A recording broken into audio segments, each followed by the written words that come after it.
बरेच लोक आपल्या ठायी एक सामर्थ्य प्राप्त व्हावं किंवा एक अद्भुत शक्ती प्राप्त व्हावी याचा प्रयत्न करतात. परंतु आमच्या स्वतःच्या प्रयत्नानं आम्हाला ते प्राप्त होऊ शकत नाही किंवा ते सामर्थ्य आम्हाला मिळू शकत नाही. परंतु जिवंत देवाच्या वचनामध्ये असं म्हटलेलं आहे, प्रेषितांचे कृत्य याचा 1 अध्याय आणि 8व्या वचनामध्ये, की पवित्र आत्मा तुम्हास प्राप्त होईल आणि तुम्हास सामर्थ्य प्राप्त होईल. त्या सामर्थ्याची गरज मला आणि तुम्हाला आहे, जे पवित्र आत्म्याच्या द्वारे आमच्या जीवनामध्ये येणार आहे. आणि ते सामर्थ्य यासाठी देण्यात येणार आहे की आम्ही त्या जिवंत देवाचे साक्षीदार व्हावे. ते सामर्थ्य आमच्या जीवनामध्ये प्राप्त व्हावं याकरिता पवित्र आत्मा आम्हाला मिळावा म्हणून प्रार्थना करूया आणि त्या सामर्थ्याच्या द्वारे जिवंत देवाचं कार्य करण्याचा प्रयत्न करूया.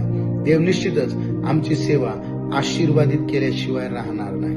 आजच्या दिवसामध्ये पवित्र आत्म्याचं सामर्थ्य प्राप्त करून घेऊया आणि देवाचं कार्य सामर्थ्याने करण्याचा प्रयत्न करूया. देव बाप मला आणि तुम्हाला आशीर्वादित करू. आमेन.